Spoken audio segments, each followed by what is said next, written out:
We've got some alcohol in here, and our job now is to help you to consume this beverage in about a 10-minute period. Like cocaine, alcohol is dangerously addictive. By their senior year in high school, 9.5 million American teenagers will have tried it. So, you've been watching the sports? At the San Diego Veterans Hospital, Mark Shuckett is trying to understand what makes some of these teenagers more vulnerable to alcohol than others. Oh, yeah, sure. That's super. That's great. For volunteers like 18-year-old Justin and 21-year-old Elika, Shuckett collapses one night of drinking into 10 minutes and then records the way their brains respond. Alcohol has a huge impact on brain waves, and it is indeed one of the ways that one can measure how the brain is changing in the presence of alcohol or other drugs. We gave them equivalent amounts of alcohol per kilogram. The result of that was that their blood alcohol levels were virtually identical. What the brain waves show us is that Elika is responding more to the alcohol than Justin. Her brain waves are being impacted by the alcohol significantly more than Justin's brain waves are being affected. So on a 0 to 36 scale, how high do you feel? 36. What do you think about the slurredness of your speech? Is your speech slurred? I don't think so, but it's probably is. It's probably like 20. Okay. And regarding how drunk or intoxicated you feel overall? 36. And she was having difficulty concentrating, was having problems focusing on exactly what it was that we were talking about, and she had some pretty darn good insight that she was feeling pretty high. And on a 0 to 36 scale, how high, using that term generically, feeling high or intoxicated are you? Nothing. I don't feel anything really, like maybe a 1. And how about how clumsy you feel you might be? Nah, 0. And problems where you feel like you're floating? 0. Got it.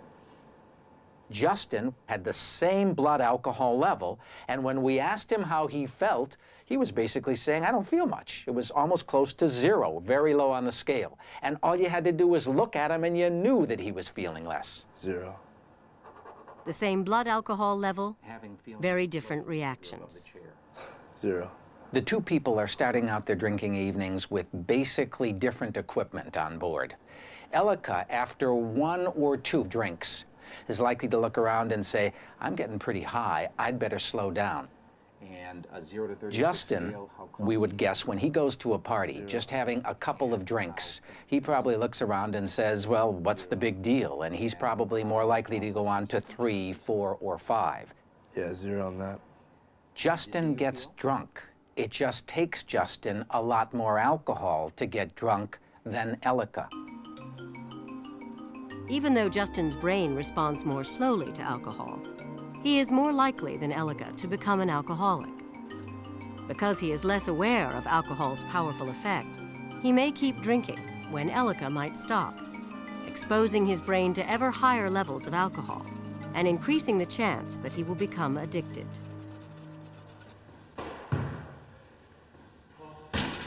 You know, I've talked to kids my age, my size, 6 beers and they're passed out. For me, 6 beers, I'm just starting to get warmed up. I can drink easily almost a case of beer to myself. You know, I have alcoholism in the family, you know, going back generations, and I'm sure that plays a major role. But it seemed like... One of the major reasons why alcohol dependence is running in families is because people inherit genes that impact on how their brains function. We found that a low response to alcohol is associated with a high risk for alcoholism regardless of your family history.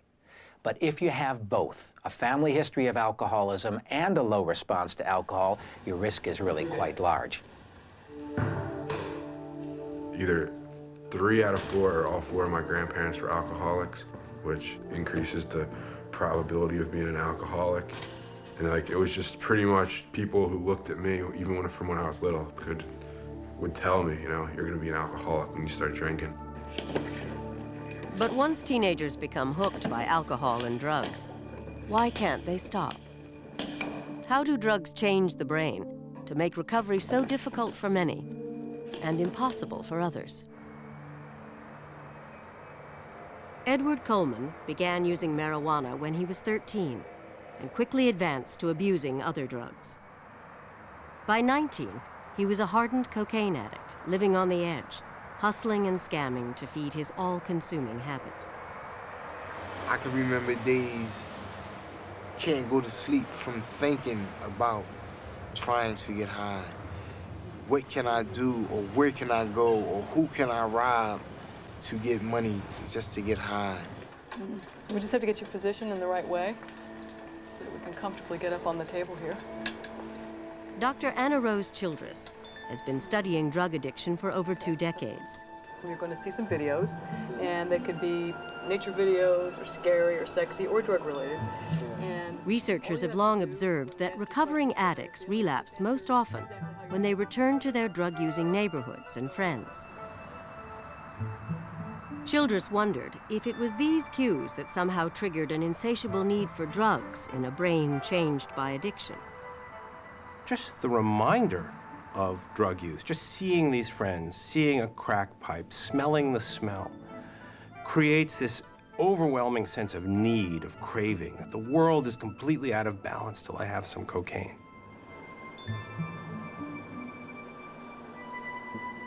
Childress devised a simple experiment.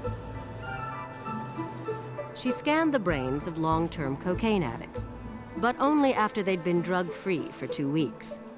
This would ensure that the images she captured were not cocaine's high, but more permanent changes to the brain. She showed her subjects a series of video images. First, nature scenes. Starting from blossom to blossom, their lives depend on flowers. I can hook it up because that way you can see what the comeback is, all right? Then, images of explicit drug use. You can only smell it, huh? Good. The 2 different videos produced very different activity in the addicts' brains. The scans during the nature video revealed very little brain activity.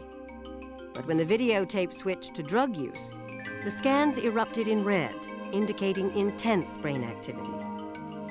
we could see that the brain was doing something special and something different when a person was in a state of desire than when they weren't. It was extremely exciting for us because it was the first time really in all of human history that we'd been able to peek inside the brain during desire. And these are images that were done in the PET scanner that showed... Childress had captured an image of how the brain had been fundamentally altered to produce a driving hunger for cocaine. Well, our patients describe craving as the thing that can push them to do things that they never imagined that they would do, to cross their own rules, their own values, to put their, not only their relationships in jeopardy, or their possessions, or their jobs, but their very lives.